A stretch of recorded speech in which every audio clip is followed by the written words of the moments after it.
Ya está. Ok, buenos días, colegas. Buenos días a todos. Bienvenidos a este tercer videocoloquio, la educación en la era digital. En esta ocasión tenemos 12 participaciones, como lo muestra el flyer que se mandó para promocionar este tercer videocoloquio. Bienvenidos todos. Esperemos que esta jornada pedagógica sea de beneficio. También bienvenidos a todas las personas que vienen invitados por parte de los ponentes el día de hoy. Pues tenemos una jornada pedagógica variada en la parte digital y también en la parte emocional. Entonces, vamos a empezar con este primer videocoloquio sin más preámbulo. Ya nos pasamos 6 minutos.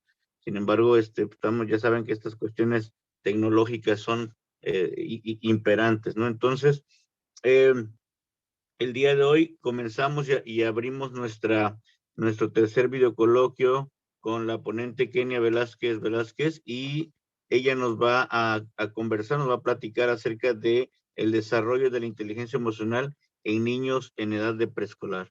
Bienvenidos todos y avante, colega. ¿Qué tal? Buenos días a todos, muchas gracias. Saludo con mucho gusto a todas las personas que hoy nos presencian, en especial a nuestro catedrático, el doctor Antonio Alanís Ávila, a mis compañeros de maestría y de diplomado, y a las personas que invité y que hoy están aquí presentes. Muchas gracias. El tema que a continuación les presento se titula El desarrollo de la inteligencia emocional en niños en edad preescolar.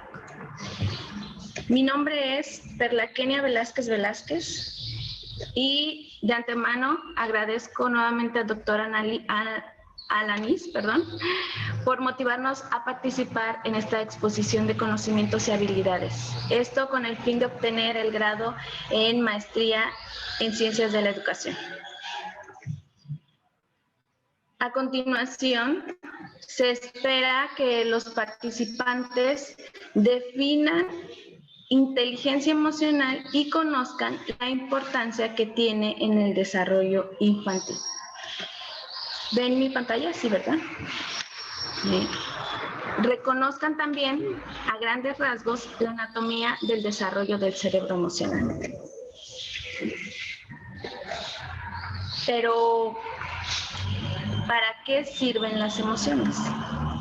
¿Cuántas veces no nos han preguntado qué te pasa, qué tienes, qué sientes? Y nosotros solo nos limitamos a decir nada o no lo sé, pero es evidente que nos está ocurriendo algo. Sin embargo, no somos capaces de nombrarlo. Entonces, entender nuestras emociones y cómo funcionan nos permitiría comprender mejor cómo nos sentimos, cómo se sienten los demás, y de esta manera mejorar nuestras relaciones sociales. Esta es la base de la inteligencia emocional: percibir, comprender y regular nuestras emociones. Y bien, antes que todo, vamos a definir lo que son las emociones. Las emociones son reacciones psíquicas y fisiológicas de nuestro cuerpo cuando algo nos está sucediendo. Se producen de manera automática y espontánea. Estas tienen carácter transitorio, no son permanentes y nos impulsan hacia la acción.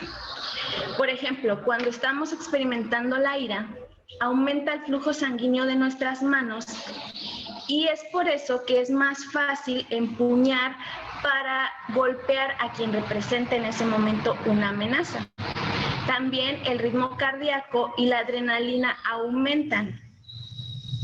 En el caso del miedo, la sangre de nuestro rostro se baja hacia nuestras extremidades. Es por eso que se torna un aspecto pálido y frío en la cara. Esto para brindar a las piernas toda la energía y así favorecer la huida. Pero vamos a conocer un poquito más de dónde surgieron estas emociones. En 1972, Paul Ekman y Walter Fraser dedujeron que existen 6 emociones básicas universales para toda la humanidad. Estas son la alegría, el miedo, el asco, la tristeza, la ira y la sorpresa. Se considera que estas emociones son la base de todo lo que sentimos los seres humanos. Por otro lado, los sentimientos, o conocidos también como emociones complejas, son producto de la combinación de dos o más emociones básicas. Algunas poseen rasgos particulares, pero no reflejan rasgos faciales como las emociones básicas. Por ejemplo, los celos están compuestos por dos o más emociones. Pueden ser el miedo y la ira o la ira y la tristeza.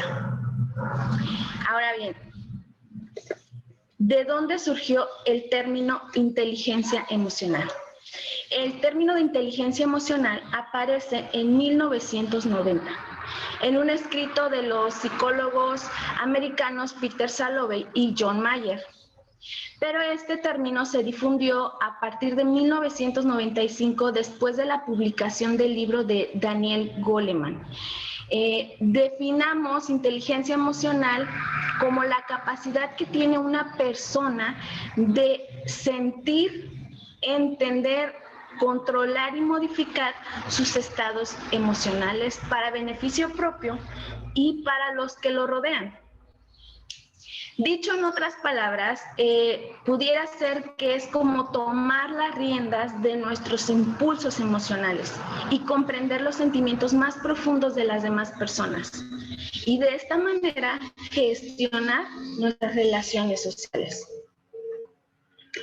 Se dice que todos nosotros tenemos dos mentes, una mente que piensa y una mente que siente. Es decir, las teorías apuntan a que los seres humanos tenemos dos tipos de inteligencia. La inteligencia racional, que es la que rige los pensamientos lógicos y analíticos, es decir, el saber, y la inteligencia emocional, que procesa y camina los sentimientos y las emociones, que sería el saber ser. Ambas inteligencias operan en esta elaboración. Habitualmente existe, ¿me escuchan? Me fue el internet. Sí, está bien. Escuchamos, colega, estamos bien. Me pareció que se me fue el internet. Habitualmente les decía que existe un equilibrio entre la mente emocional y la mente racional. Un equilibrio en el que la emoción alimenta y da forma a las operaciones de la mente racional. Por ejemplo, cuando hay motivación de por medio en el proceso de aprendizaje. Y también, la mente racional ajusta y a veces censura las entradas procedentes de las emociones, como cuando nos frena y no nos permite dejarnos llevar por nuestros impulsos. Cuando estas dos inteligencias operan en total equilibrio, nos permite tomar mejores decisiones y tener comportamientos asertivos. ¿Alguna vez se han preguntado cómo funciona nuestro cerebro? Para comprender mejor el gran poder de las emociones sobre la mente pensante y la causa de la frecuente discordia entre el conflicto que existe entre los sentimientos y la razón, vamos a ver cómo ha evolucionado nuestro cerebro. MacLean nos presenta su teoría del cerebro triuno.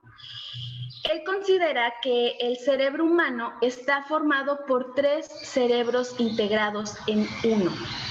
Estos cerebros son el reptiliano, el neocórtex y el sistema límbico.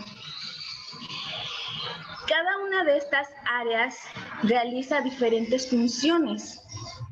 En conjunto son los responsables de la conducta humana. La parte del cerebro reptiliano está ubicada en el tallo encefálico y es la responsable de la conducta instintiva, automática o programada del ser humano. Por ejemplo, cuando una persona que conduce un coche, al principio de adquirir estabilidad, pensaba los movimientos que tenía que realizar al meter y sacar el clutch e ir acelerando poco a poco para echar a andar el coche. Ya adquirida estabilidad por practicarla de manera constante o recurrente, pues ya su cerebro lo hace de manera automática, ya no tiene que pensar sus movimientos. Esto es porque su cerebro aprendió y almacenó dicha actividad. Este cerebro primitivo incluye conductas que se asemejan a las conductas animales, como la preservación de la especie y la supervivencia. Este cerebro no está en la capacidad ni de pensar ni de sentir. Su función es la de actuar, cuando la situación así se lo demanda. En el sistema límbico, o también conocido como cerebro emocional, se procesan y se crean todas las emociones del ser humano. Se encarga de reforzar las funciones del cerebro reptiliano. Mantiene un equilibrio fisiológico del organismo, ya que en esta parte del cerebro se procesan las sustancias químicas de nuestro cuerpo. Por ejemplo, el equilibrio de la presión sanguínea, el ritmo cardíaco, los niveles de azúcar, etc. Este cerebro tiene un alto nivel de implicación en las reacciones emocionales y en la memorización. También en esta área del cerebro encontramos la amígdala, que es una estructura subcortical situada en la parte interior del lóbulo temporal. En esta parte del cerebro es donde se centran todas las emociones. En el área del neocórtex, por último, o conocido también como cerebro que rige la vida intelectual del ser humano, es la estructura que conforma la mayor parte de la corteza cerebral. Es básicamente el 90% de ella. Esta no es una estructura uniforme, sino que se encuentra dividida en dos hemisferios, el hemisferio derecho y el hemisferio izquierdo. Se considera que esta área cerebral es la responsable de nuestra capacidad de razonamiento. Esta área nos permite el pensamiento lógico, la reflexión, la toma de decisiones y la conciencia.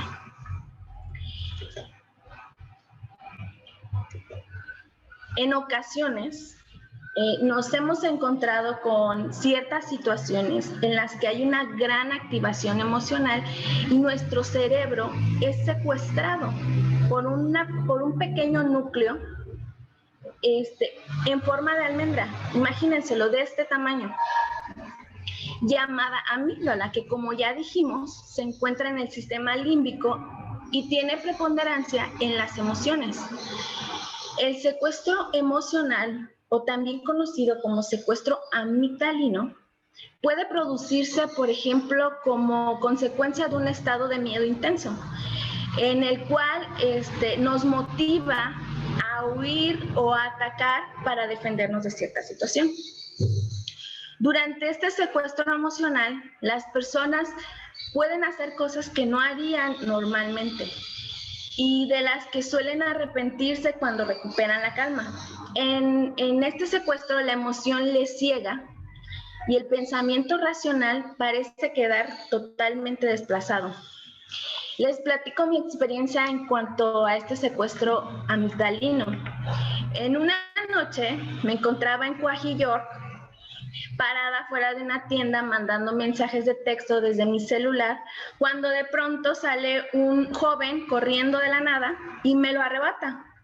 En ese momento, mi cerebro fue secuestrado por la amígdala, porque lo que hice fue soltar la mochila y emprender una carrera detrás del ladrón, sin analizar ni reflexionar las posibles consecuencias que me podría traer esto, ya que no me percaté si el agresor llevaba un arma o si era más fuerte que yo y me podía dar un mal golpe. Yo solo me dejé llevar por mi impulso.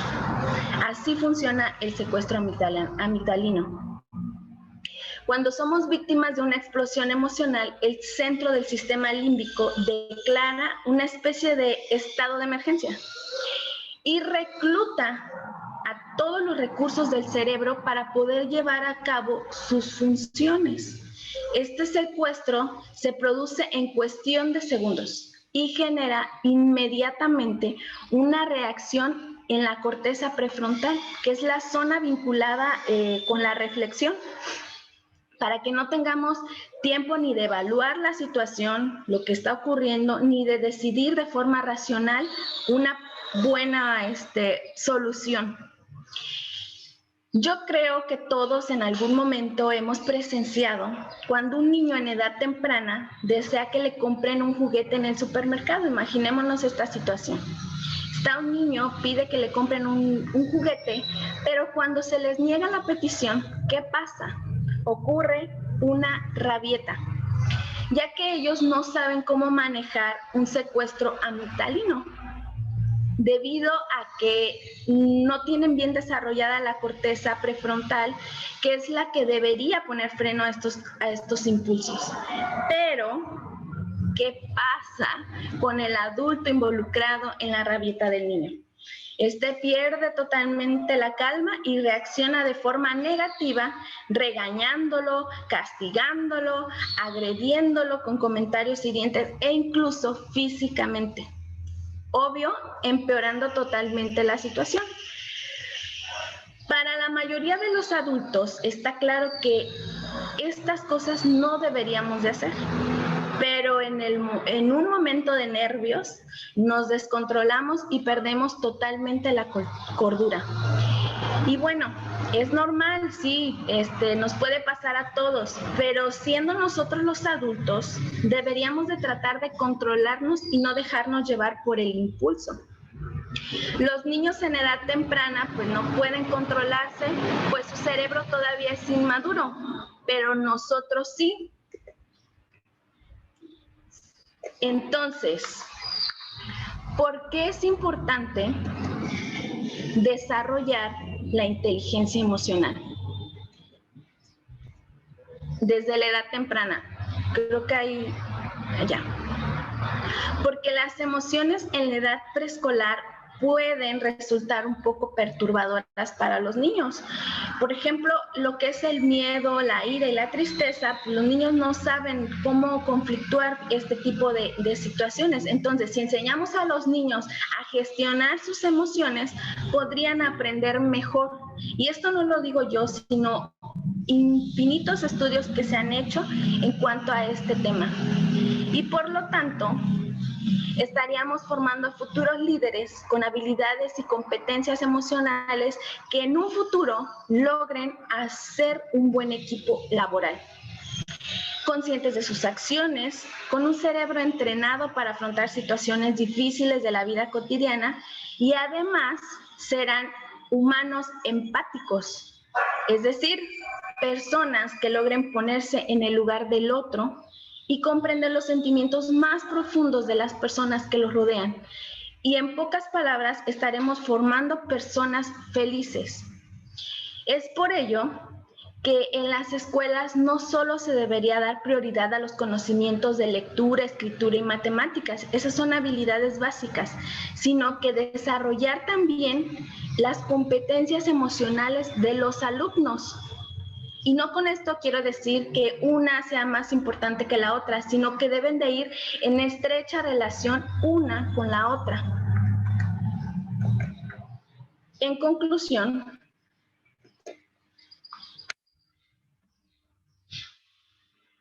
para desarrollar la inteligencia emocional es necesario, primero, entender nuestras emociones, saber el porqué de la emoción que estamos experimentando y darle un nombre. Segundo, manejar nuestras emociones. Es decir, si algo me hizo enojar, lo que debo hacer es detener un momento mi mente y ocuparla en otra actividad para evitar pensar en lo que me hizo enojar y de esta manera hacer menos dramático el enojo. Tercero, mantener la motivación. especialmente cuando las cosas no están saliendo como deberían ser. No debemos de esperar a que alguien más nos motive. Uno mismo conoce sus alcances, uno mismo puede hacerlo. No nos debemos dar por vencidos a la primera de cambios. Cuarto, aprender a comprender y reconocer las emociones y los sentimientos de las demás personas. Esto es ser empáticos. Quinto, aprender a manejar nuestras relaciones sociales. Así es, y quiero ver el tiempo. Ya estoy por terminar. Me despido con esta frase de Daniel Caruso, la cual dice: es muy importante entender que la inteligencia emocional no es lo opuesto a la inteligencia racional. No es un triunfo, del corazón sobre la cabeza. Es la intersección de ambas. Así que, compañeros, como docentes debemos propiciar no solo el desarrollo de las habilidades,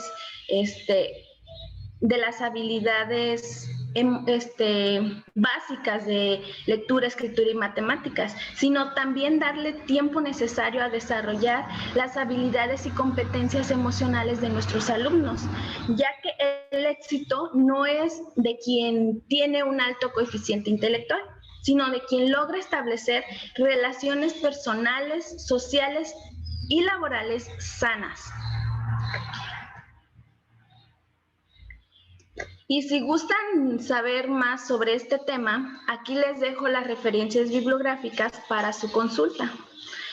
Y sin nada más que agregar, les comento que me siento muy complacida por estar aquí con ustedes. Muchas gracias. Excelente, colega. Muy bien, pues felicitaciones y aplausos virtuales a la colega. Muy bien. Este es el momento en que hacemos una pausa en el sentido de hacer preguntas, respuestas con respecto a la temática de Kenia Velázquez, la cual es el desarrollo de la inteligencia emocional en niños en edad preescolar. Y bueno, dejo el micrófono al público. Quien guste, quien quiera participar, puede hacer algún adendum también.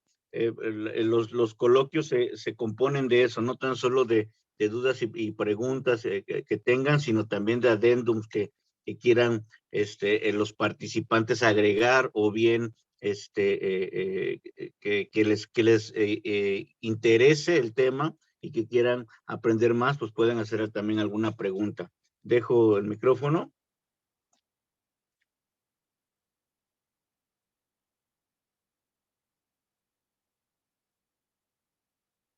¿Todo claro? ¿Sin problemas? Bueno, a mí me parece, o sea, yo no sé ustedes, pero yo sí necesito hacer una pregunta a la colega Kenia. Pues no sé, digo, depende. Yo definitivamente soy una persona muy curiosa y eso es lo que me gusta, que yo necesito saber. Y le voy a hacer una pregunta, colega Kenia. ¿Qué pasó? ¿Lo alcanzó? ¿No lo alcanzó? De hecho, me detuve porque en un momento vi cómo voló mi celular, o sea, sin detenerse el hombre me aventó el celular, me lo regresó en tu chingadera, y me lo regresó, y me lo aventó, se cayó al piso. Obviamente cuando vi caer el celular ya me detuve, levanté el celular y me regresé. Mis compañeras se quedaron, porque estaba yo con una compañera fuera del neto, se quedó así de: ¿qué cosa, Kenia? ¿Por qué soltaste la mochila y te fuiste a ir? Dice: yo pensé que otra cosa. Le digo: pues no, fue así. Ay, pero ¿cómo hiciste eso posible? Todo el mundo me regañó, pero así pasó. El celular me lo aventó de regreso. Después de que lo perseguiste, ¿cómo? ¿Lo perseguiste un ratito y ya después él te volteaba a ver? Como una cuadra. Como una cuadra. Bueno, tuviste un rapto amigdaliano. Se desvió. Efectivamente, eso dice Daniel Goleman, cuando en uno de sus libros Daniel Goleman dice que pone un ejemplo de que una vez él vio pues como dos automovilistas chocaron y pues uno le echaba la culpa al otro y de repente pues ya se estaban peleando, los dos ya se estaban peleando y pues eso es precisamente un rapto amigdaliano, ¿no? O amigdalino, como le comentas. Muy bien, pues yo definitivamente no tengo ninguna duda más que esa, porque realmente me gustó tu ponencia y no sé, el auditorio que quiera preguntar algo. Yo ya pregunté lo que tenía que preguntar porque realmente a mí me quedó muy claro. No sé, el auditorio.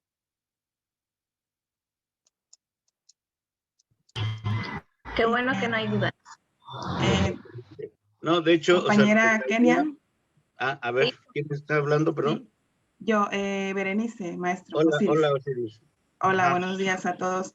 Adelante. Compañera Kenia, muchas felicidades por su presentación. Gracias. Yo, pues, desperté un poquito más como mi curiosidad, dijera el doctor. Creo que va por la misma línea, aunque pueda parecer, como algo gracioso.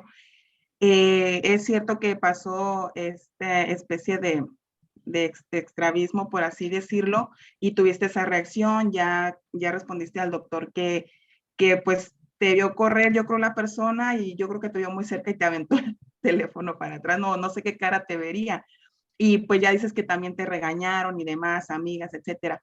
Pero ya una vez que pasó todo eso, o en el momento que aventó el teléfono, que estaba en el piso, y no sé cuánto tiempo pasó como para que tú asimilaras o pensaras o rectificaras en decir, híjole, sí es cierto, ¿qué hice? ¿O por qué lo hice? O tu postura siempre fue la misma, así como, o sea, lo que yo hice fue correcto. O sea, sí fue un impulso, fui esto, pero fue correcto porque es mi celular, era mi celular y pues yo tenía que ir por él. O sea, cambió este sentir, este pensar, se reguló, o de alguna manera tú te mantuviste en un estándar así que tú sentiste que era normal, natural y se mantuvo igual hasta ese tiempo, por así decirlo.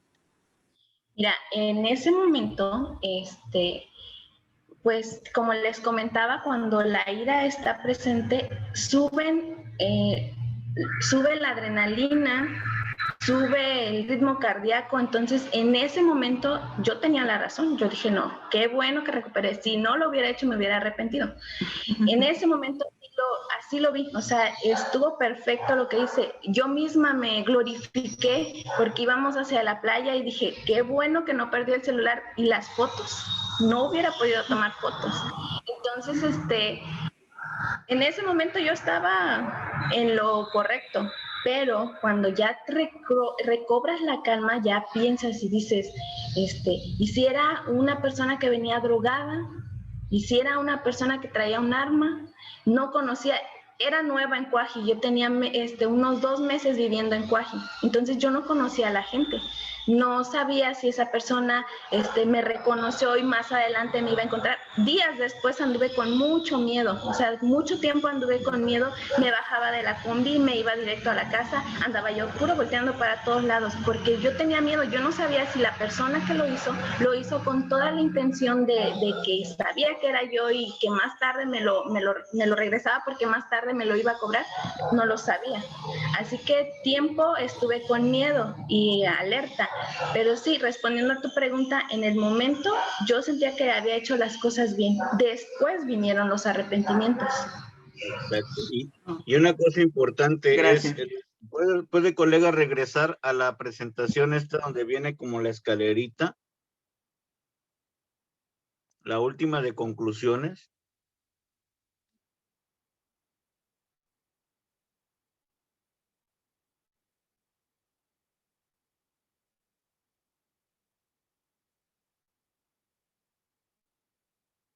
Ahí está. Esa mero. Y bueno, ella nos propone, y obviamente a raíz de leer a Goleman, el cómo desarrollar la inteligencia emocional, cómo evitar esta clase de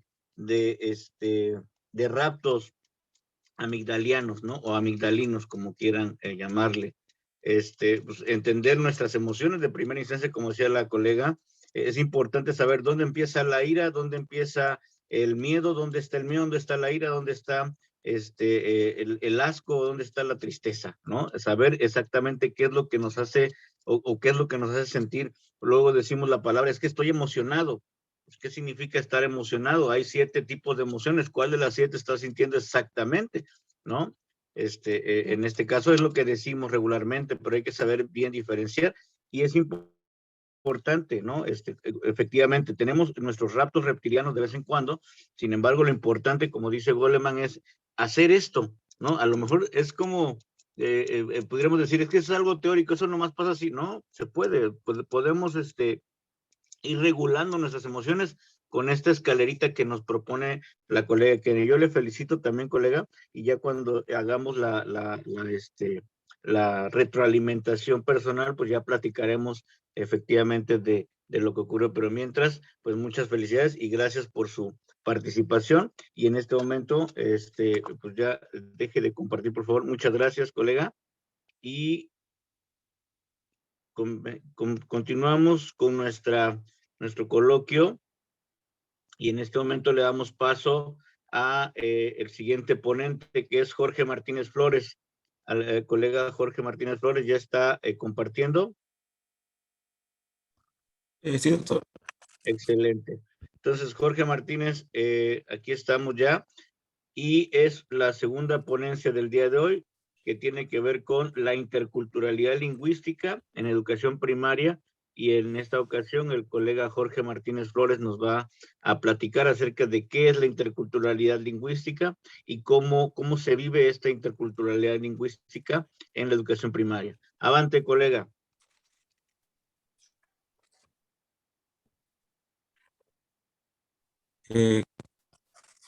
Claro que sí,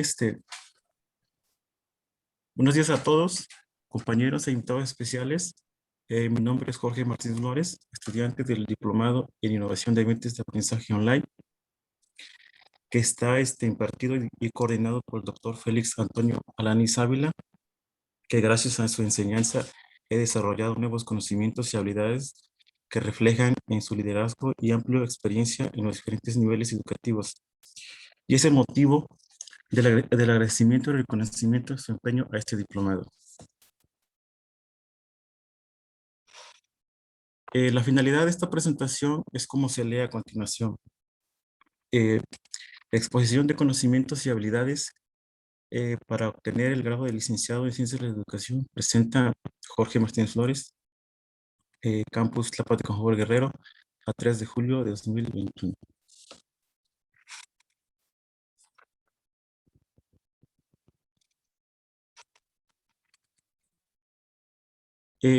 El tema que voy a compartirles y vamos a conocer en este día se titula La interculturalidad lingüística en educación primaria. Recordemos que la interculturalidad es el proceso de comunicación e interacción entre personas y grupos con entidades de culturas específicas, donde no se permite que las ideas o acciones de una persona o grupo cultural esté por encima de otro. Entonces, eso quiere decir que tiene que haber armonía general, una interacción segura, una interacción mutua donde se lleva a cabo esa interacción. También el concepto de lingüística lo vamos a identificar en esta temática. La lingüística estudia los signos del lenguaje humano, lenguaje verbal, o definición resumida a un lenguaje, ciencia del lenguaje. Y abordaremos también el concepto en donde se desarrolla esta interculturalidad, que es en la educación primaria, que es la etapa donde se asegura la correcta alfabetización, es decir, que se enseña a leer y escribir y a hacer cálculos básicos a los niños de ese nivel, a través de competencias clave que logran su desarrollo.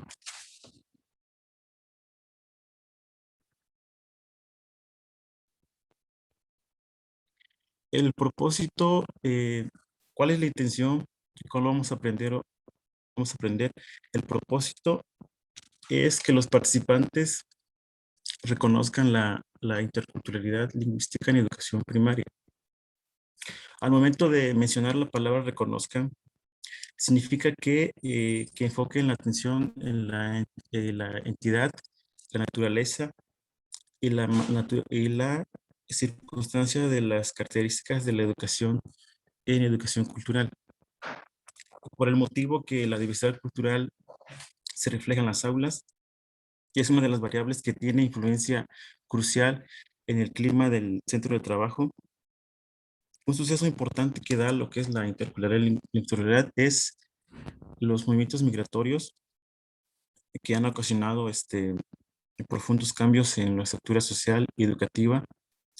El fenómeno de la interculturalidad no es un hecho reciente, ha existido siempre. Y así se puede hablar de diversas culturas vinculadas con los diferentes ámbitos que es el rural y el urbano. El carácter natural de la diversidad es uno de los variables que tiene influencia del clima, del trabajo, donde tenemos diferentes factores, por ejemplo, el alumno y el docente, donde a veces el origen es diferente, entonces se realiza lo que es la interacción. Y también la interculturalidad está en una etapa más, digamos, familiarizada por la tecnología que se emplea. Tenemos mucha tecnología en la actualidad donde se tiene que, bueno, podemos apoyarnos sobre esas herramientas para aprender más sobre los valores de las culturas. Introducción conceptual.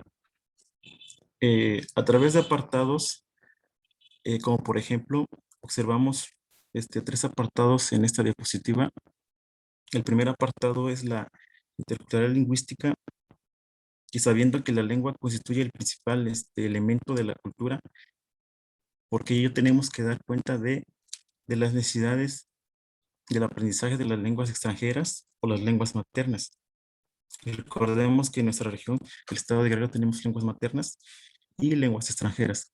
Entonces, hablamos de fenómenos que existen en total de la sociedad, o comunidades que a veces tienen repercusiones negativas sobre nuestras tareas educativas a través de variantes que existen en las lenguas. Y en el apartado de relación, práctica docente y el fortalecimiento de la intercultural lingüística, utilizamos términos para lo que es llevar el aprendizaje-enseñanza. El aprendizaje se define por un supuesto de adquisición de conocimientos y habilidades, valores y actitudes. El concepto del lenguaje, sabemos que es el instrumento que enlaza el aprendizaje con la enseñanza. Entonces, cuando combinamos estos dos factores, se logra lo que es el aprendizaje del alumno. Y nosotros como docentes tenemos que desarrollar bien esas dos partes para que se logre el aprendizaje. Y el apartado de el reconocimiento de la interculturalidad lingüística en educación, que es el propósito de esta presentación. En esta diapositiva observamos tres conceptos que que se basa en una comunicación positiva. El primer concepto que observamos que dice la construcción de sociedades interculturales, que nos dice que cualquiera que sea la lengua materna del alumno o sea crucial, es el idioma que se enseña en las escuelas. Por ejemplo, también en esa parte podemos explicar lo que es la pluriculturalidad, que hace referencia a la coexistencia de un mismo espacio geográfico de diferentes culturas, que sería lo que es la pluriculturalidad, y también la multiculturalidad, que también conlleva en este concepto, que es cuando la comunidad logra mantenerse un intercambio de respeto y tolerancia, se llama multiculturalismo. Es cuando existen muchas culturas en un solo lugar. Y en el apartado de sustentada en la riqueza de la diversidad, los niños desarrollan algunas ideas acerca de la diversidad antes de de entrar en las escuelas primarias, porque nos enfocamos en el nivel primaria. Estas ideas y actitudes se desarrollan en los primeros años de vida. Por tanto, las instituciones deben ofrecer oportunidades para adquirir más conocimientos e ideas y habilidades y permanentes, y por qué no realizar un plan de estudio acorde a un desarrollo óptimo del alumnado. Y también la adquisición de competencias interculturales, que favorece mucho a la convivencia de cada alumno y en su educación. Y en el apartado último, que es el tercero, el respeto mutuo y la igualdad, nos enfocamos en los valores universales. Sabemos que los valores universales son importantes en todas las áreas que nosotros como humanos tenemos que llevar a cabo. Por ejemplo, los valores humanos universales que se tienen que implementar: la libertad, la equidad, el respeto. Es un plan de estudio que tiene que ser muy equilibrada, debe poseer una gran flexibilidad, teniendo en cuenta la diversidad de intereses, capacidades y culturas que se encuentran en las escuelas. La escuela debe contribuir al desarrollo del carácter y esencia a valores positivos. Los valores universales es amplio y abierto, y tiene que ser enfocado a lo que es la cultura y el desarrollo de cada lugar. En este apartado voy a permitirle a compartirles algo de lo que es mi región donde yo habito, del estado de Guerrero, que es la región montaña, que es la ciudad de Tlapalcomobor, donde existen lenguas maternas indígenas, se podría decir. Por ejemplo, el tunzabi o también llamado mixteco. Por ejemplo, también existe lo que es el tlapaneco, o mezpa. El náhuatl también existe en esta región. Son lenguas maternas que han existido por años, y también me siento un poco orgulloso de ser parte de ellos, porque yo provengo del habla tlapaneco y el náhuatl. Entonces significa que reconozco muy bien estas características y capacidades que tiene cada persona con su expresión a sus lenguas maternas. En esta región también existe lo que es la educación bilingüe y la educación monolingüe. Cuando hablamos de educación bilingüe, significa que podemos utilizar dos lenguajes. El momento de dar una enseñanza-aprendizaje se da por medio de la lengua materna y también utilizando la lengua española. Y lo que es el carácter de la educación monolingüe, se habla solamente, en este caso, sería el español o otra lengua extranjera. Pero muchas veces los alumnos que son originarios de esta región, al momento de concluir su educación, tienen que avanzar en el nivel secundaria. Es donde ellos se complican o tienen dificultades al momento de ingresar al otro nivel. Entonces es por eso que ya no se da el seguimiento de las lenguas maternas o de otra lengua, y es por ello que a veces surgen dificultades al momento de ingresar a otros niveles, y pues ese es donde se tiene que enfocar la atención.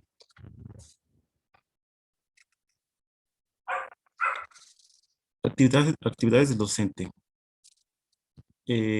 Como observamos en esta diapositiva, son 4 actividades o planteamientos que se tienen que llevar para lograr este objetivo: ejercitar el conocimiento, fortalecer las capacidades lingüísticas de los estudiantes, potenciar aprendizajes significativos, favorecer el desarrollo de la comprensión del aprendizaje. Y estos son factores que, a nivel de motivación y identidad a través de relaciones del lenguaje, el profesor o el docente tiene que tener ciertas características, que tiene que ser líder. El entusiasmo del profesor también vale mucho al momento de expresarse y dirigirse hacia los alumnos. la organización del material que se tiene que desarrollar. La participación activa de los alumnos también cuenta mucho al momento de uno como docente tiene que dar instrucciones, también los alumnos tienen que mantener una cordura y mantener un vínculo. Y el uso de ejemplos apropiados, si nos referimos a lo que es a las lenguas, también es muy, muy importante. Seguimos con otra diapositiva. En el apartado de interculturales en sus múltiples dimensiones requiere una discusión y análisis de profundo y amplio que parte de las realidades de la sociedad. En este apartado es necesario que una cultura común de convergencia donde tiene que el incremento de interacciones sociales entre personas y grupos culturales distintos, donde tiene que haber una interacción para tener una armonía social. Y en estas concepciones, la interculturalidad es muy importante porque pues, es un proceso dinámico, un proceso permanente de relación, comunicación y aprendizaje, donde se tiene que tener un objetivo claro y específico.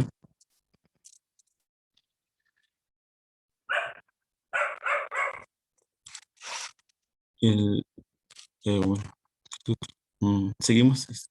Seguimos. Ok, el intercambio que se construye a través de personas de conocimientos y prácticas culturales. En esta parte hablamos de experiencias, de necesidades de todos los alumnos de culturas mayoritarias a culturas minoritarias, donde a veces se pierde lo que es el origen cuando son nativos, no nativos de cada región. En el apartado de desarrollo, un nuevo sentido de convivencia y responsabilidad y solidaridad. En esta parte, la familia es muy importante. Como sabemos, la educación se tiene que vincular entre tres partes, lo que es el alumno docente y la familia, para obtener un resultado favorable. En esta parte, la familia entra también en una participación.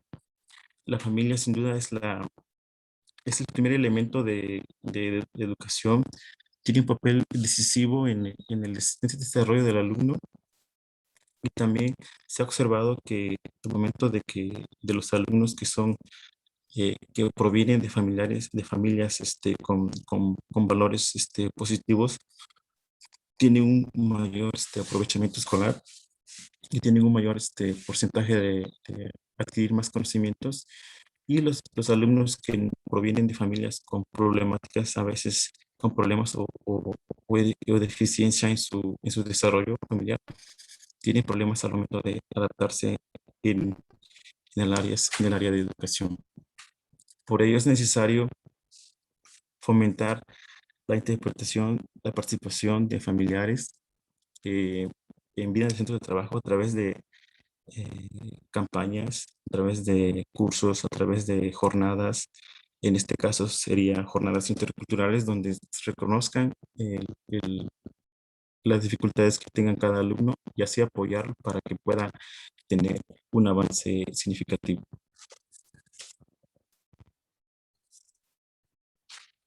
Formación docente. También observamos dos apartados. La formación docente.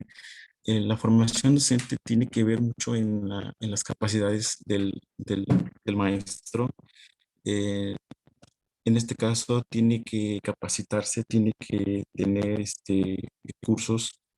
También es importante formación de profesores con identidades de origen cultural, por ejemplo, nativos, no nativos, cuando el profesor tiene que ser parte de las comunidades donde de origen a veces hay una variedad en el lenguaje, a veces hay una complicación al momento de llegar a una comunidad donde el lenguaje es diferente, aunque la lengua materna sea la misma, pero tiene una variedad o también característica muy diferente.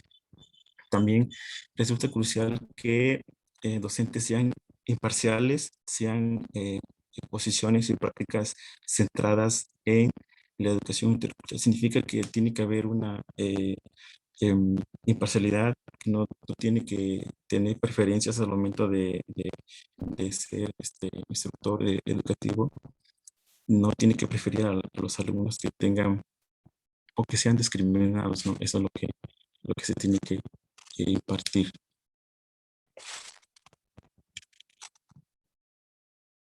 Conclusiones y propuestas. En esta parte es necesario implementar en los centros de trabajo una educación intercultural basada en una cultura escolar en la que se transformen en valores, también al desarrollo de un marco democrático basada a través de los valores básicos, como vuelvo a repetir, en lo que es el valor, la igualdad, participación, equidad y justicia, son los valores básicos que se tienen que implementar al momento de vincularlos con el respeto mutuo de la interseccionalidad. Y la educación es fundamental porque sería la forma de crear actitudes de respeto a los diferentes climas o diferentes lugares que tenemos, como es la educación primaria.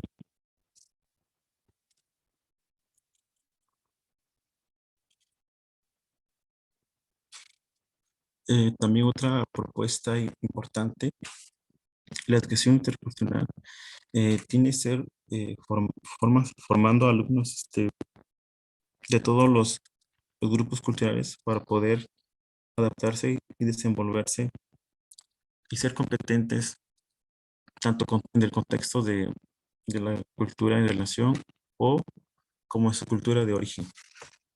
Vuelvo a repetir que es muy importante el respetar lo que es el origen nativo o no nativo del alumno, porque a veces al momento de ser parte de la educación o llegar a una escuela diferente, personal a mí me pasó al momento de llegar aquí al municipio.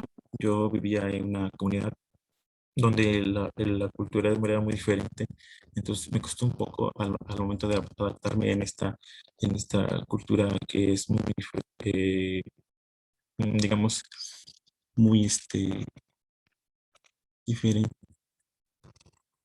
Entonces, como les comentaba, inicié lo que es la educación primaria en el municipio al primer año de primaria, y me costó un poco de trabajo porque las culturas de aquí del municipio eran muy diferentes. Entonces, como frase final, eh, la lengua como valor simbólico definida por la manera que expresada denota rasgos de hablantes que los grupos que pertenecen a través de los variantes específicos. Esto quiere decir que tenemos que ser idénticos con un valor de origen especial, origen verdadero. Esto es todo. Gracias por su atención y espero que sea importante esta información. Gracias. Muy bien, excelente, colega. Muy bien, gracias por su participación. Aplausos virtuales, colegas, aplausos virtuales. Muy bien, Marisol. Colega Jorge, bueno, es el espacio en que damos pie al diálogo y al intercambio de ideas. ¿Algún participante que tenga alguna duda, alguna pregunta o algún adendum que tengan que hacerle con respecto a la temática de la interculturalidad lingüística que el colega Jorge Martínez Flores nos acaba de compartir el día de hoy?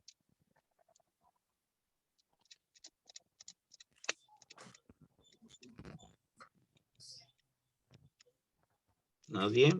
Yo tengo una pregunta, colega. ¿Cuál ha sido tu, vamos a llamarlo, no, una experiencia por un lado, una experiencia buena, ¿no? Que tú hayas vivenciado de primera mano con respecto a la interculturalidad lingüística, y una experiencia no tan positiva que tú hayas experimentado desde tu perspectiva con respecto a la interculturalidad lingüística. Sí, creo que sí. Sí, lo positivo de lo que es lo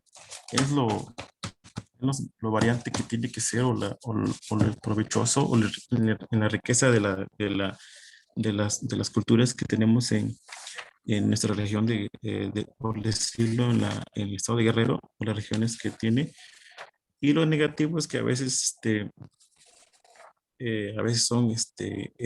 utilizan lo que es los valores, antivalores, por ejemplo, la discriminación, o al momento de ser aprovechados o discriminados, se puede decir, pero pues se puede lograr, se puede mejorar eso. Ok, muchas gracias, colega. Y bueno, si no hay más, ¿alguna otra duda, alguna otra pregunta? Yo le felicito muy bien. Gracias, colega, por su participación el día de hoy. Y nuevamente aplausos virtuales al colega Jorge Martínez. Muy bien, gracias, Jorge Martínez. Excelente participación. Vamos con el siguiente participante, la siguiente participante de nuestro tercer videocoloquio Educación en el Área Digital. Y en esta ocasión toca el turno a la colega Alicia Martínez Ortiz. Alicia Martínez Ortiz. Hola, Alicia. Buenos días, doctor. Yo le mandé un mensaje privado para que me haga el favor de proyectar, como está fallando mi señal. Ok, déjame ver cómo hacemos eso. Mientras, bueno, voy presentando a la colega Alicia Martínez. La colega Alicia Martínez nos va a hablar acerca de la motivación de alumnos desde un enfoque neurodidáctico, ¿no? Ella es precisamente la temática de la colega con respecto a la neuroeducación, que es una de las temáticas hoy día que son como importantes, ¿no? Entonces, ya tenía las diapositivas, pero ocurrió una situación con mi computadora, entonces, vamos a compartir la pantalla y ahorita comenzamos con la colega Alicia Martínez.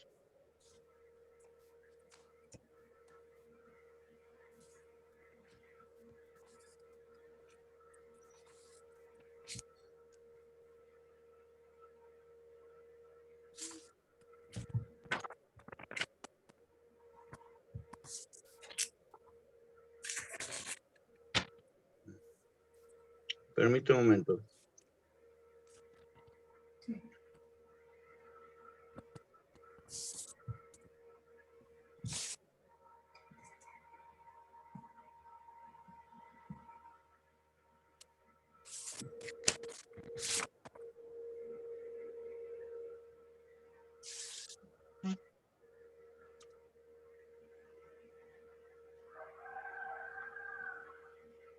Tengo problemas para compartir la pantalla.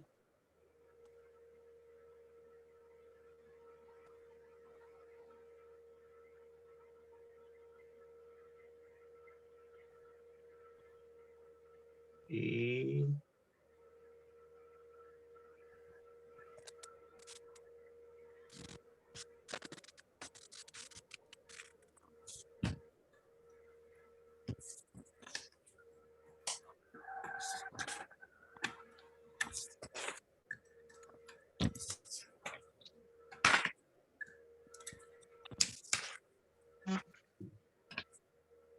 ya se está compartiendo la pantalla. Sí. Ajá. Es versión 2. Ya, doctor. ¿Ya? Sí. Muy bien. Me parece que no puedo verlos a ustedes, pero sí ven la presentación de la colega Alicia Martínez? Sí. Perfecto. Sí. Entonces, Sí, sí avante, lo vemos. avante, colega. Voy a ponerle su tiempo, permítame un momento. Ajá.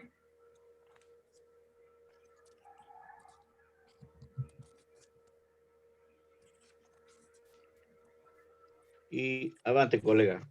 Me va diciendo conforme le vaya pasando las diapositivas. Sí.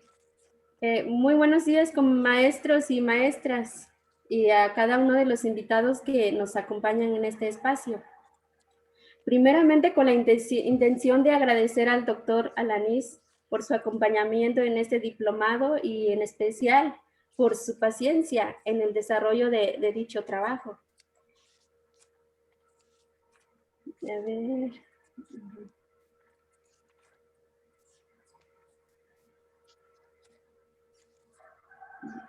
Ahí.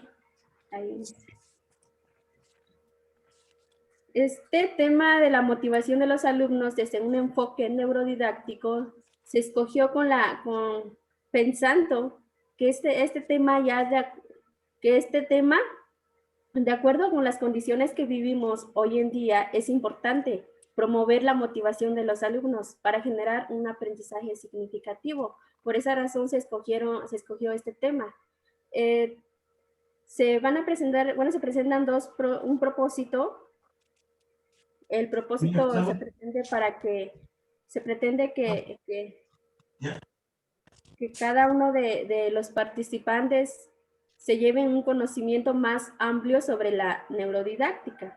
Octavio, Que los participantes conozcan la motivación desde un enfoque neurodidáctico en la educación. Para lograr este propósito que se ha planeado, el contenido se va a desarrollar en dos procesos, que es la apertura y el desarrollo. En la apertura vamos a hablar sobre lo que es la motivación y en el desarrollo, explicación de la motivación con un enfoque neurodidáctico. Hablemos de motivación.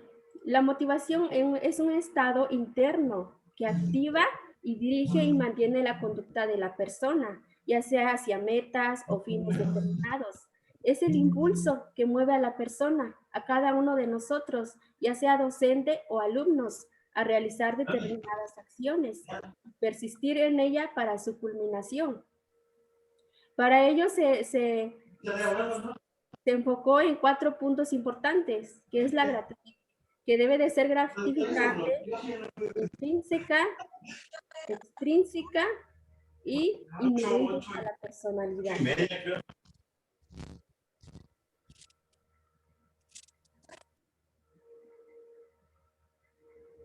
¿Por qué debe de ser gratificante? ¿Y por qué debe de ser inherente a la personalidad? Porque nosotros como docentes debemos de implementar estrategias, actividades, técnicas que conlleven sorpresas, retos, debates, juegos, proyectos creativos que mantienen o vinculen a intereses propios de los alumnos y que activen la motivación, ya sea extrínseca o intrínseca. La motivación extrínseca se refiere principalmente a los factores externos y la motivación intrínseca a los factores internos, ya que es más auténtica y les genera la capacidad de ¿qué? De automotivarse, desarrollando la mentalidad de crecimiento. Es importante llevar todo este proceso en nuestros alumnos. ¿Para qué? Para generar un aprendizaje significativo, porque de nada sirve que el niño se lleve todo el contenido si no lo lleva a la práctica.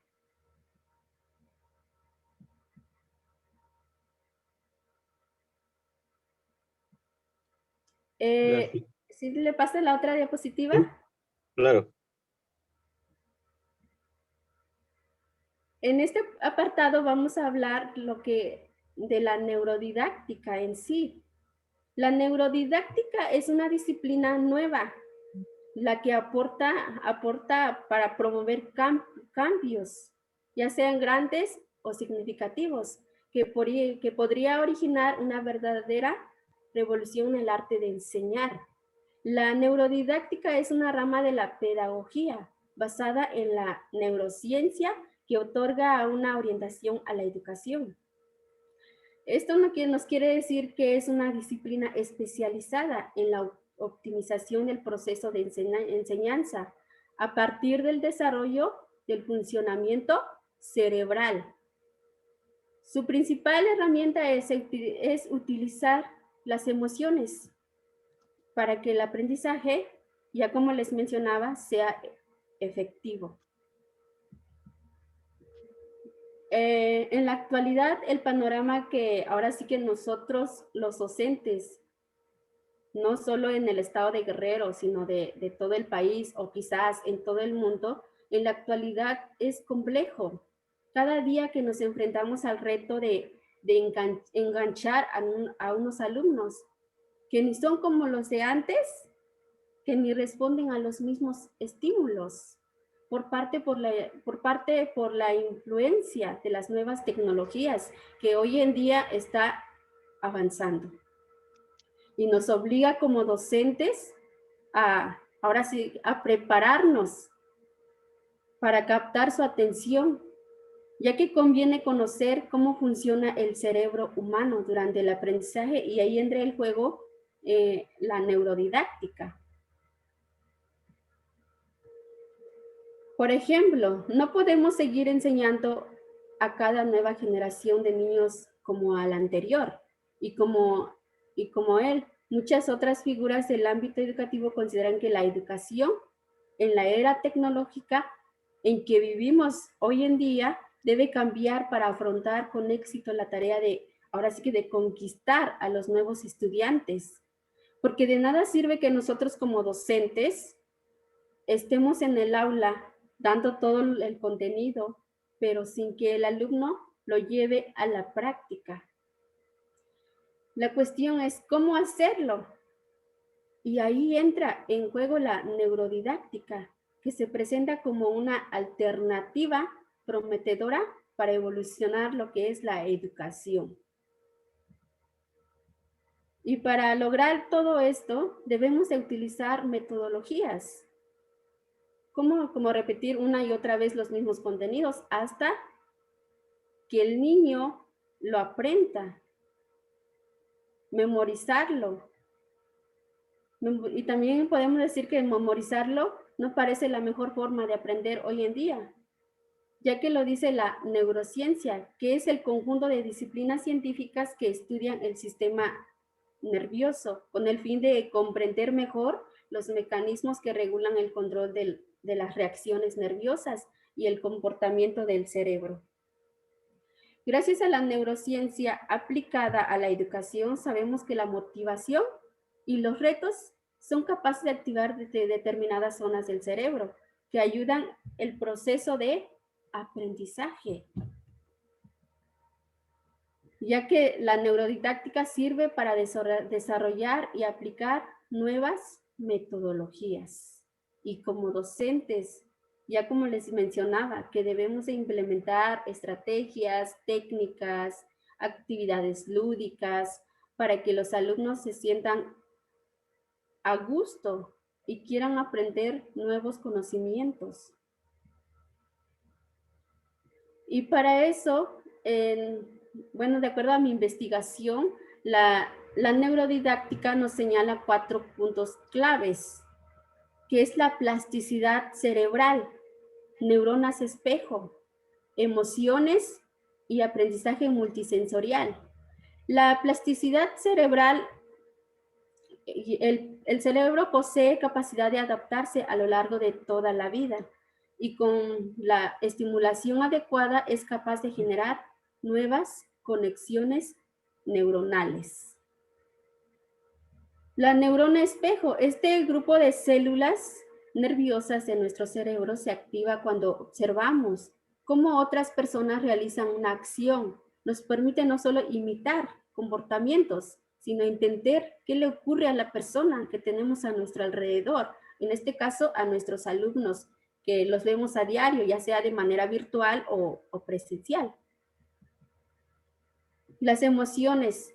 El cerebro necesita emocionarse para aprender. Por ello, todo aprendizaje ligado a las emociones será más productivo. Además, está constatado que la novedad, la sorpresa, la curiosidad, la creatividad, una alimentación sana, las emociones, facilitan un aprendizaje más duradero y de mejor calidad. Ya que recordemos que la memoria también se divide a corto, mediano y largo plazo. Y el aprendizaje multisensorial. El cerebro aprende mejor si se le estimula mediante los 5 sentidos. Es decir, que la vía de recepción de la información no sea únicamente un sentido, vista u oído, por ejemplo, ¿no? Ya que nosotros como docentes, al principio de cada ciclo escolar, de cada semestre, estamos obligados a conocer nuestros alumnos, ya sea a través de un test sociométrico, psicométrico. ¿Para qué? Para saber con quiénes estamos trabajando y con quiénes vamos a trabajar y a partir de eso diseñar todas las estrategias y actividades. Sí, le avanza. Claro.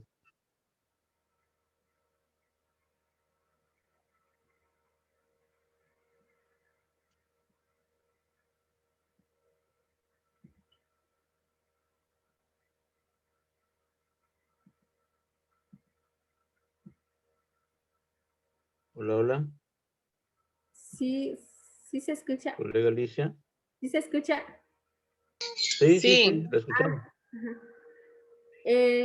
Bueno, en este punto vamos a ver cómo se relaciona la motivación con la neurodidáctica, que es un proceso de enseñanza, funcionamiento cerebral. La motivación siempre debe de estar presente para que exista un aprendizaje significativo. Se decía anteriormente que esta relación es de suma importancia para generar un aprendizaje que sea recordado, ya sea a corto, mediano o largo plazo.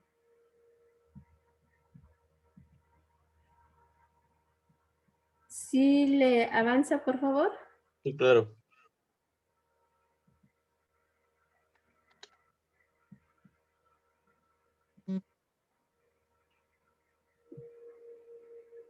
En este apartado vamos a hablar sobre qué aporta la neurodidáctica.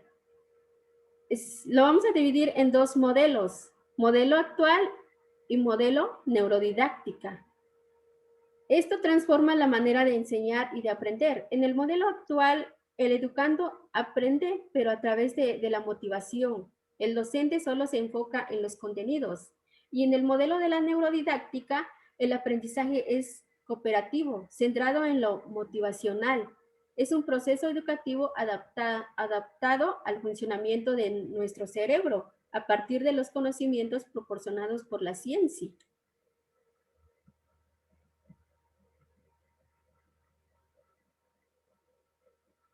¿Sí le avanza, doctor? Claro.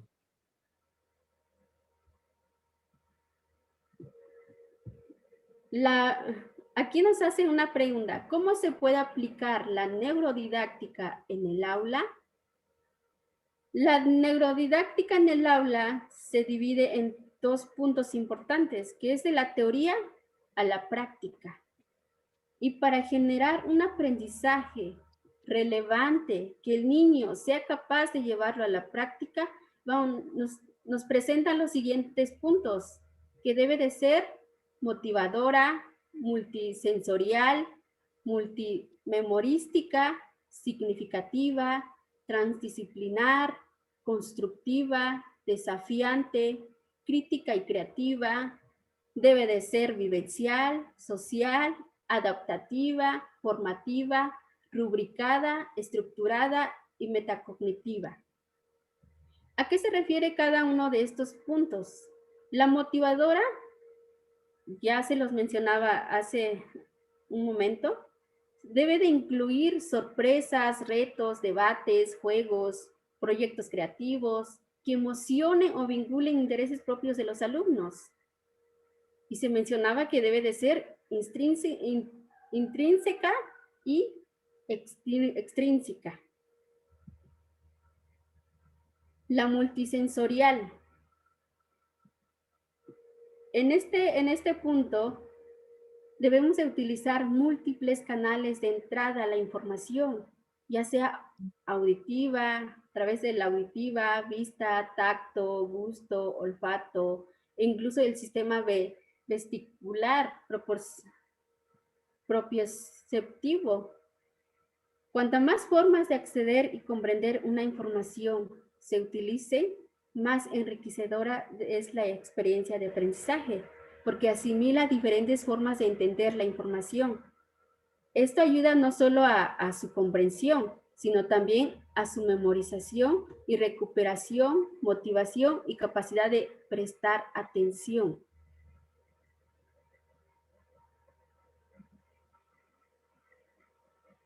La multimemorística. ¿A qué se refiere la multimemorística? Que hay que repetir, pero de diferentes maneras y a través de diversos formatos, representaciones corporales, ya sea teatrales, canciones, poemas, dibujos, fichas, videos, construcciones narrativas, experimentos o blogs, para que el aprendizaje sea de manera más afectiva. Y debe de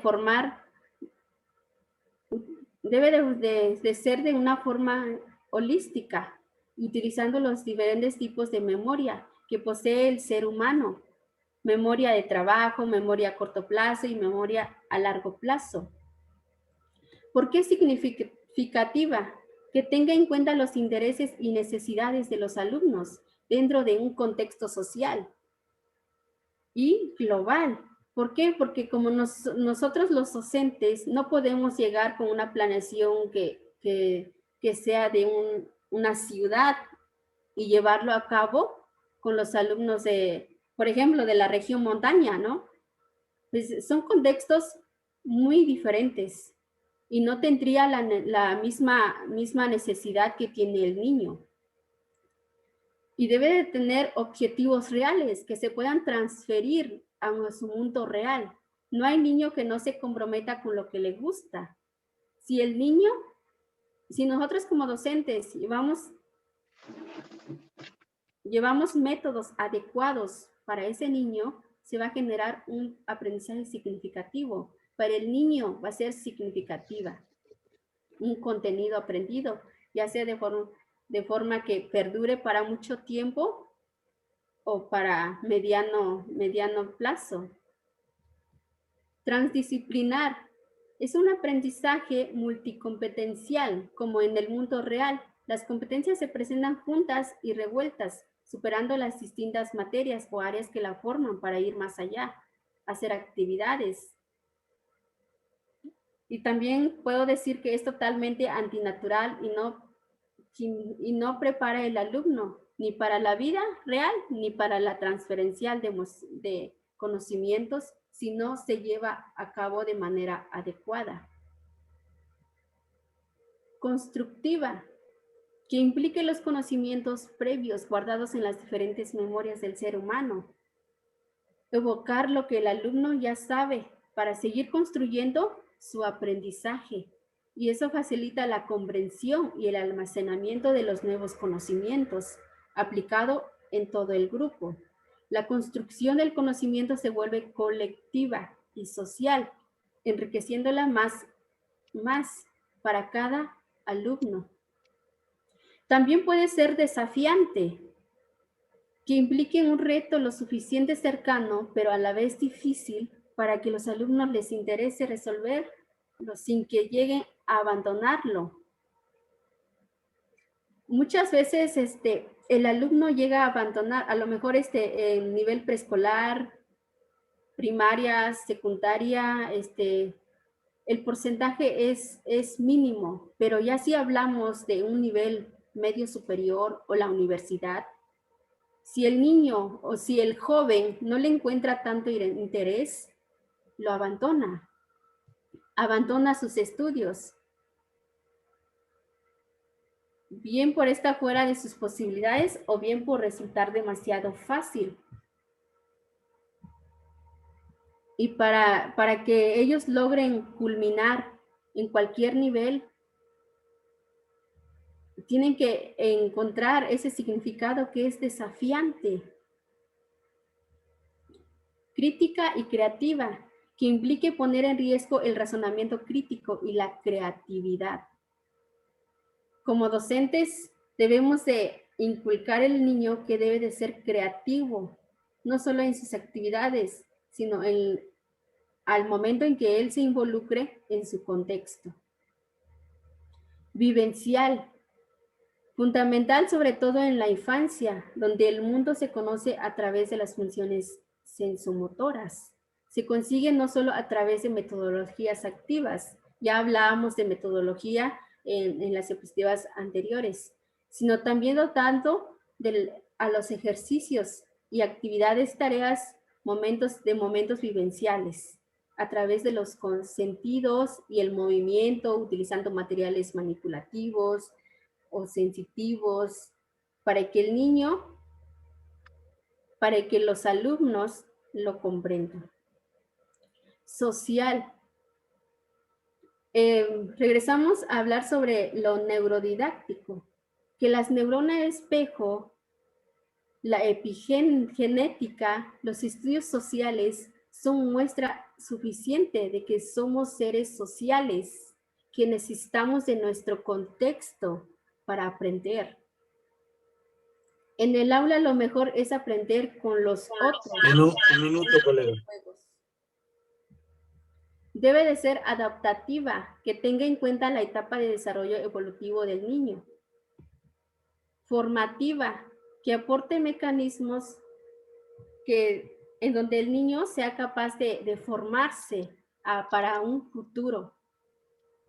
Rubricada, no se puede aplicar en todos los casos, pero en aquellos que sí se estime, merece la pena insertar una rúbrica que le permita al alumno conocer de antemano qué se espera de él y de su aprendizaje. Es una guía de navegación y superación para ellos. Estructurada, que los ejercicios y actividades de tareas estén bien planificadas. Metacognitiva, fomentar el aprendizaje a través fomentar el aprender analizando y evaluando, creando que se ponga en juego el uso de estrategias.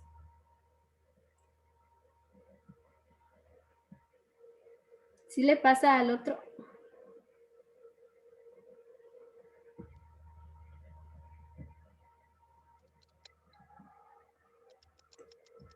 En conclusión, que como docentes debemos de crear clima emocional positivo, una nueva orientación a la educación, ya que lo más importante no es que enseñemos, sino que el niño aprenda, porque de nada sirve que nosotros estamos con el contenido si el alumno no aprende. Ok. El otro. Bueno, compañero.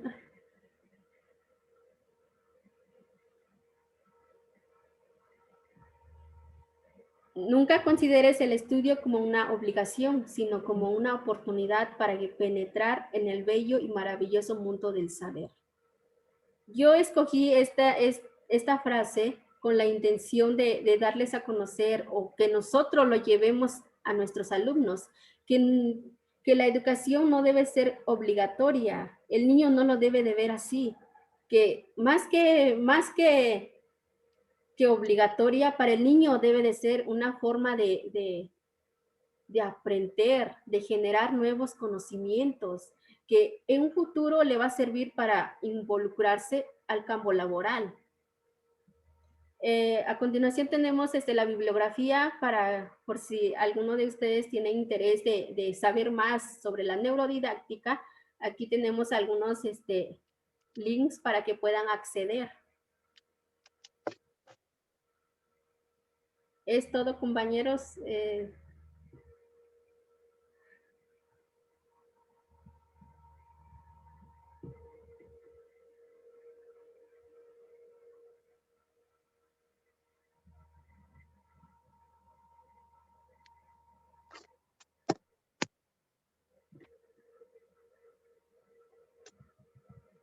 Ok, colegas. Permítanme un momento. Ya está.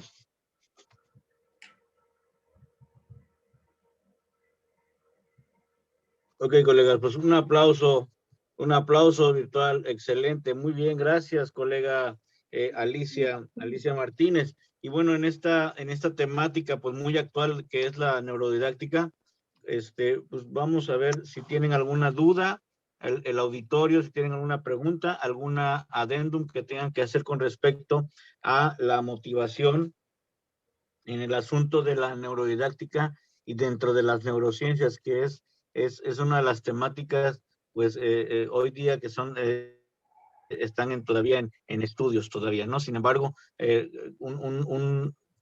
Francisco Mora, que es uno de sus precursores, o uno de los principales precursores de la neurodidáctica, él comenta que él ya no entiende cómo es posible que los maestros se pongan a dar clases, ¿no? O se pongan frente a un grupo sin saber cómo funciona el cerebro del chavito, ¿no? Entonces, él por eso propone la neurodidáctica, la neuroeducación, las neurociencias, para saber cómo funciona el cerebro, y si sabemos cómo funciona el cerebro, pues sabemos cómo enseñar y cómo aprender los chavitos más, en qué sentido pueden aprender más, ¿no? Muy bien, ¿alguna duda, colegas? ¿Preguntas o adendums? ¿Agregados que tengan que hacer a la colega Alicia?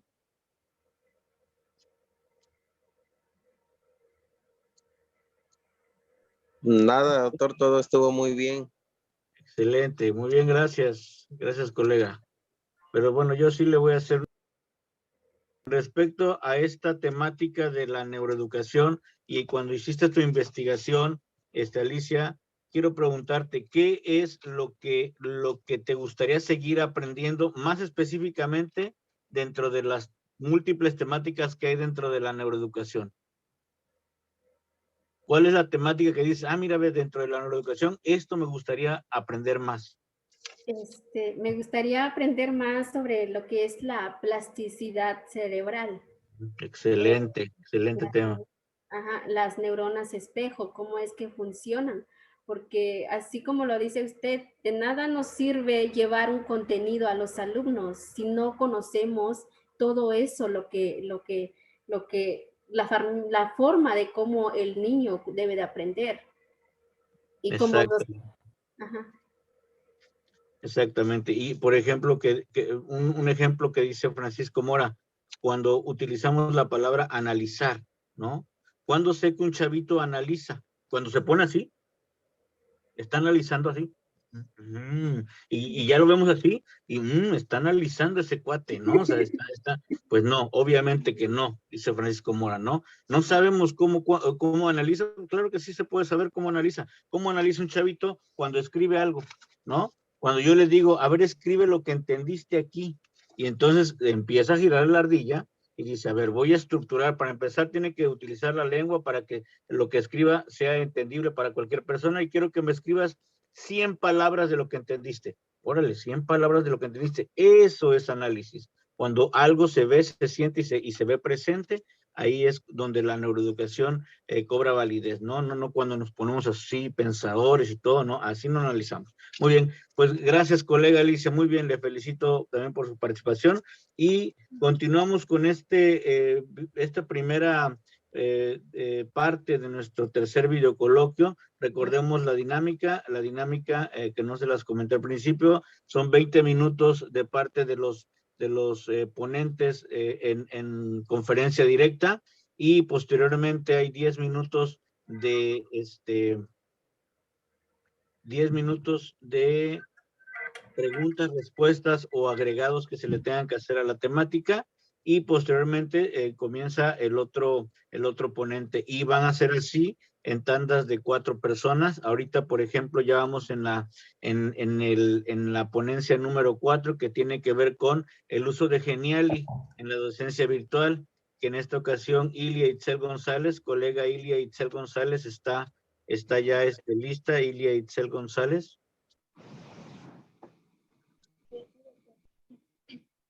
Hola, Ilia Itzel González. Sí, la vi hace un ratito, no sé si Está por aquí Ilia Itzel González. Itzel González. Sí, doctor. ¿Dónde anda Ilia Itzel?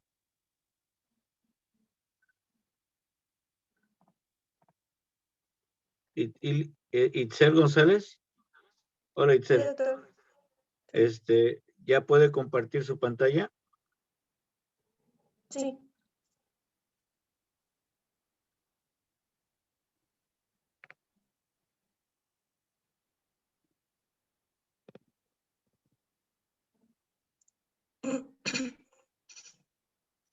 Ok.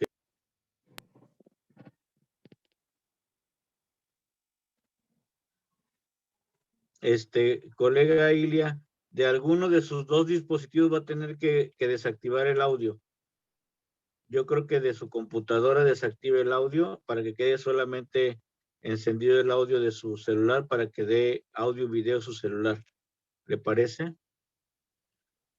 Buenos días a todos los presentes. Híjole, creo que no me escuchó. Mi tema es el uso de ingeniería en las redes de biología. Mi exposición de conocimientos y habilidades para obtener el título de licenciatura en Ciencias de la Educación es Ilia Itzel González Leal. Pertenezco a Campus Lapa. El propósito de esta exposición es que los participantes definan el concepto de genial y de qué manera les sirve su uso en la docencia virtual. Okay. Es que se escucha como un eco. Que la tecnología hoy en día está en todos los aspectos de nuestra vida y que sin duda también se ha convertido en una herramienta de valor para muchos, pero es el propósito día a día donde quizás menos notemos su influencia por su uso de carácter cotidiano, pero el más notable años. Genial nació en el 2015 en Córdoba, compuesta por un equipo interdisciplinar de diseñadores, programadores y desarrolladores. Se trata de una herramienta tipo software para crear contenidos interactivos como es la infografía, las presentaciones, los catálogos, etc. Sin que el usuario necesite conocimientos de programación. Gracias a esta gran variabilidad de opciones, la gran mayoría de accesos y la simplicidad para elaborar contenidos. Genial es una plataforma en línea que permite crear presentaciones, ya sean animadas, interactivas. Es una herramienta web que permite dar vida a los contenidos y también facilita la labor del docente.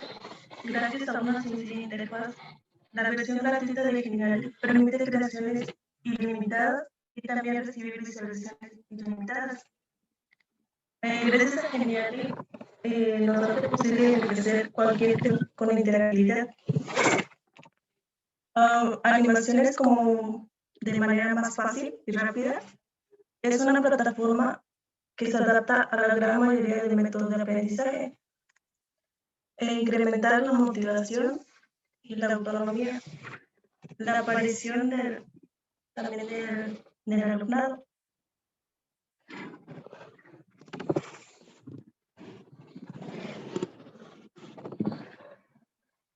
La utilidad de esta plataforma es transmitir conceptos que puedan lograr fácilmente los soportes, ya que muchos más originales que producir te capaz de mantener la atención de los estudiantes para poder ser interactivos. También la utilidad de esta aplicación es elaborar paisajes ya sea de aprendizaje con contenidos teóricos o llamativos, en el que se pueden incluir textos, audios, videos, además de interpretar también guías, evaluaciones de dichos paisajes.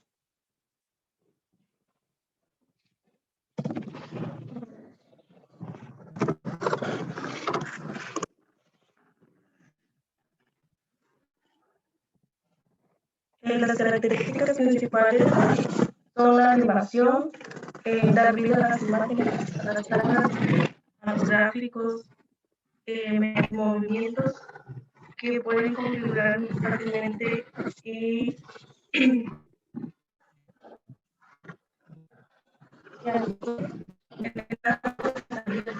también Genial puedes convertir tus sesiones en contenidos animados en unos o pocos minutos. Nos permite enriquecer sus contenidos visuales para soportar la interactividad y una experiencia para los alumnos puedan ser protagonistas. Con Genial puedes también añadir capas de información donde puedes tener únicos sin necesidad de conocimientos en programación. La plataforma de Genial te ofrece la posibilidad de hacer contenidos más visuales y también menos saturados. A la integración de Genial te permite que hay en Internet o que tienes en diferentes plataformas. Puedes colocar contenidos de diferentes fuentes. También tales como son la presentación, la infografía, línea del tiempo, documentos. También puedes colocar mapas interactivos, evaluaciones interactivas, etc. Te ofrece muchas beneficios más para los docentes dispuestos a crear sus propias estrategias y recursos educativos, los cuales pueden mejorar los procesos de enseñanza y de aprendizaje. Gracias a la construcción de escenarios novedosos, didácticos, lúdicos para el proceso de aprendizaje. Además, te permite la construcción de escenarios novedosos, gran cantidad de formatos de presentación, modelos que ya realizamos que podemos usar o modificar. También podemos insertar gran cantidad de recursos en formato de texto. Puede ser en texto, audio, video, mapa, etc. Además, la propia aplicación permite presentar gran cantidad de iconos a los que se pueden dar interactividad. Hay recursos que utilizamos en nuestras vidas, presentaciones, podemos guardarlos en la plataforma para poder utilizar. También, sí, podemos cargarlos cada vez que queramos utilizar, por ejemplo, las imágenes, los colores, la tipografía, para tener una presentación con las personas, para trabajar todos con lienzo. La única desventaja de esta aplicación es que si se usa la versión gratuita, los contenidos no pueden ser descargados, solo se pueden acceder a través de la web. El tener acceso a muchas más interactividad y aplicaciones, el contar con el aspecto gratuito, las demás descargas de aplicaciones con la posibilidad de suprimir o cambiar el logo. ¿Cómo empezar a utilizar la plataforma Genial? En el primer paso es ir a Genial para crear una cuenta. Debes de hacer clic en registrar para crear tu cuenta. Ahí hay una opción totalmente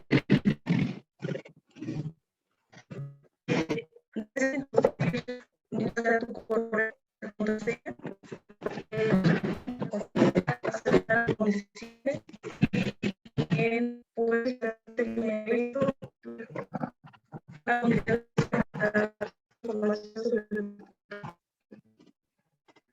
en la página que seleccionar si te dedicas o media, debes seleccionar uno de los diferentes perfiles según la opción que seleccionada, ya sea el profesor, alumnado, visitor y el siguiente. Lo siguiente es el panel principal de Genial, donde puedes seleccionar qué quieres crear. En el apartado de mezclaciones es en donde podrás suceder tus presentaciones. El servicio estará vacío, pero en el apartado minimal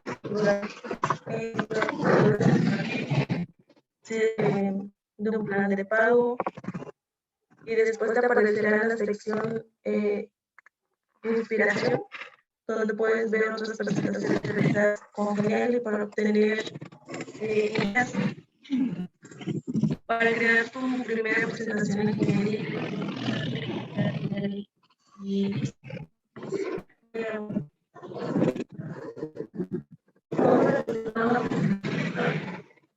Uno de los extremos, Genial nos ofrece una pantalla como la siguiente. Elegimos la categoría presentaciones y hacemos clic. Genial nos muestra pantalla para elegir. Si hacemos clic, veremos solo las plantillas de uso gratuito. En nuestro caso, hacemos clic aquí para que esta plantilla nos mande a la pantalla. Después debemos hacer clic en usar esta plantilla para comenzar a editarla.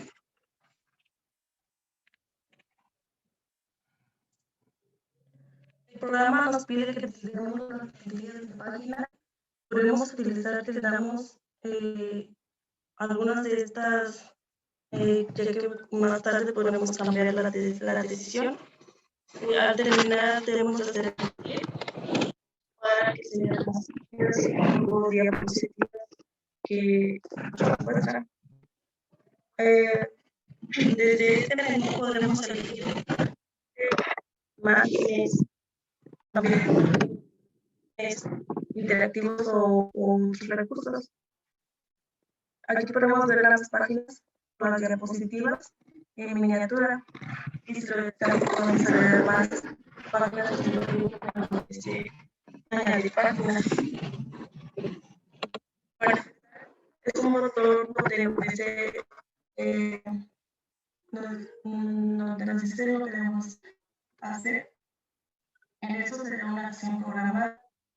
En este caso, queremos que al hacer clic en la presentación pase a la página siguiente para lograr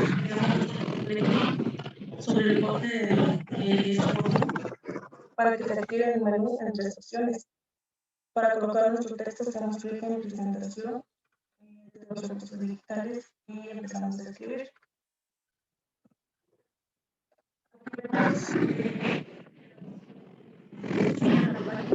Y que la página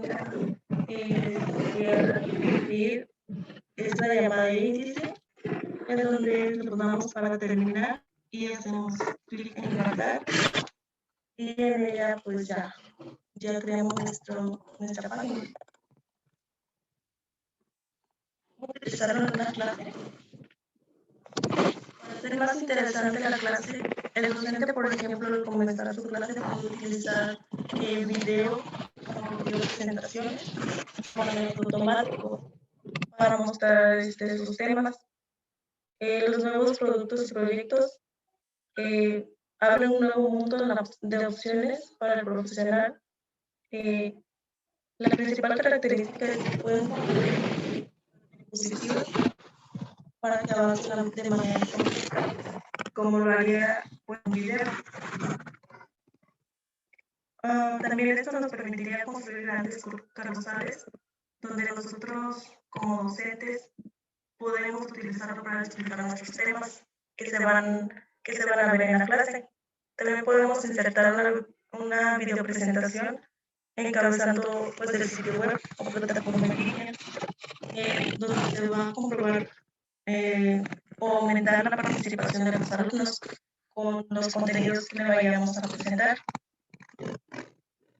A mitad de las clases se puede dejar un trabajo, por ejemplo, un mapa conceptual o una infografía, de acuerdo al tema que se tenga en la clase. De esta manera, pues, se va a lograr que los alumnos utilicen su creatividad y también su imaginación.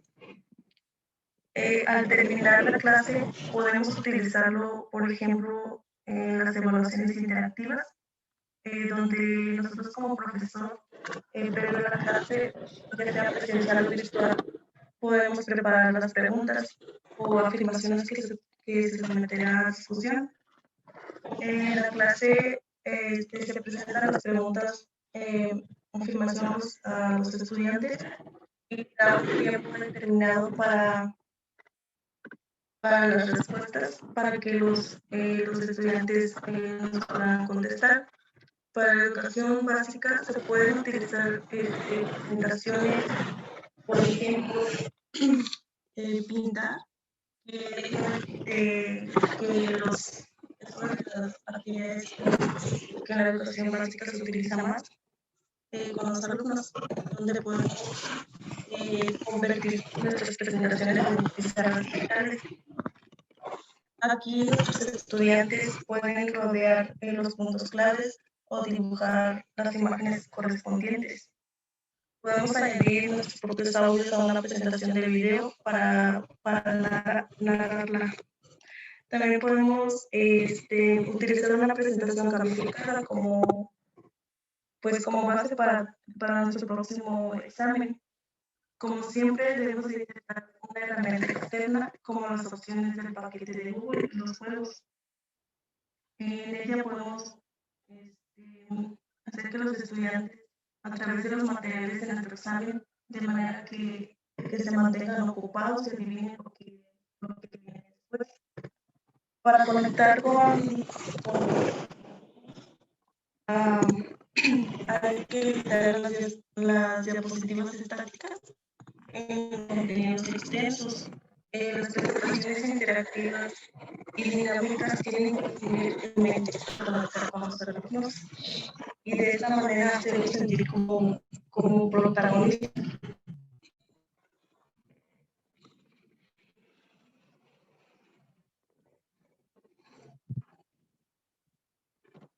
Consejos para mejorar nuestras presentaciones son que en la primera debemos colocar información de nuestro tema en diferentes etapas, los textos, las imágenes, los gráficos o los videos.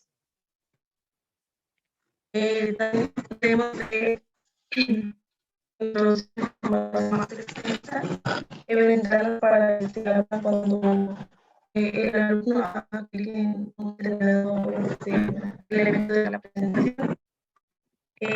Podemos añadir actividades dinámicas como preguntas, cuestionarios para los alumnos también participar.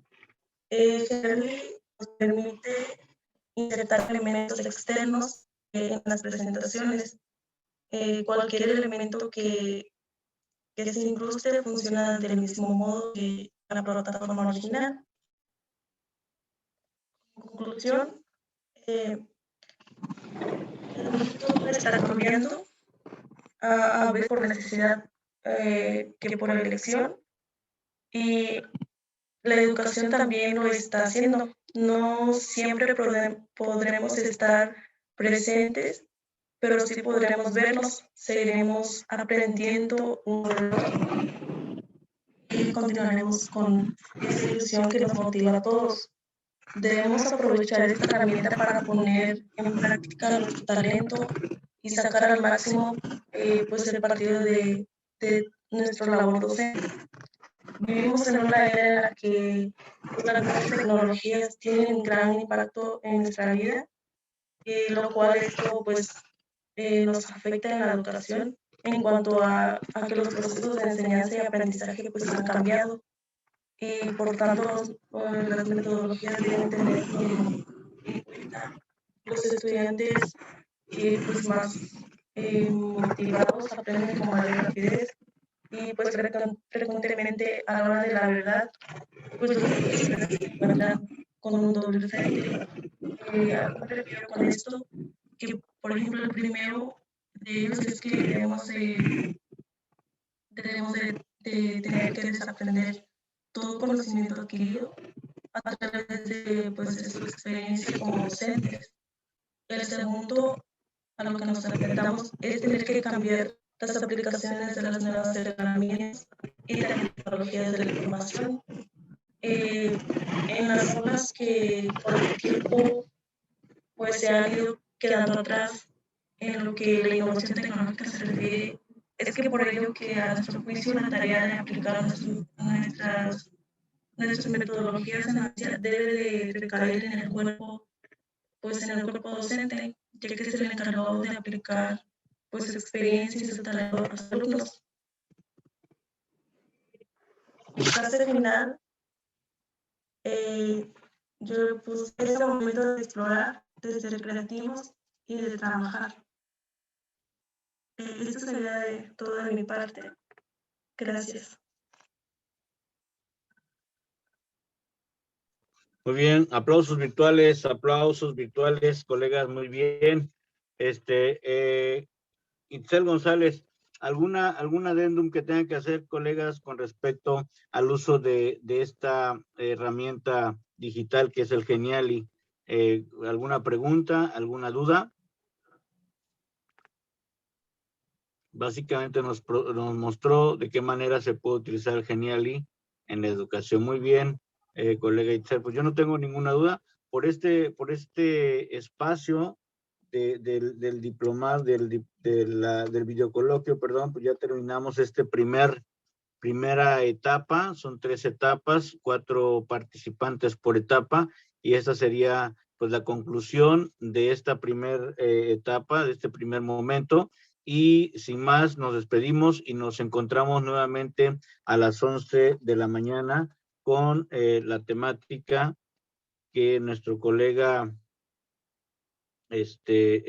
ponente Sereidi Vargas Flores nos va a comentar, a dialogar, a platicar, a conversar con respecto a la formación socioemocional en edad preescolar, que ya hemos platicado también de ello. Sin embargo, bueno, vamos a ver qué tiene que comentarnos la colega Sereidi. Posteriormente, a las 11 de la mañana, comenzamos nuevamente. Por mi parte es todo, nos despedimos un momento y muchas gracias a los 4 ponentes, estuvieron muy bien y ya platicaremos posteriormente con sus retroalimentaciones. Nos vemos, hasta pronto.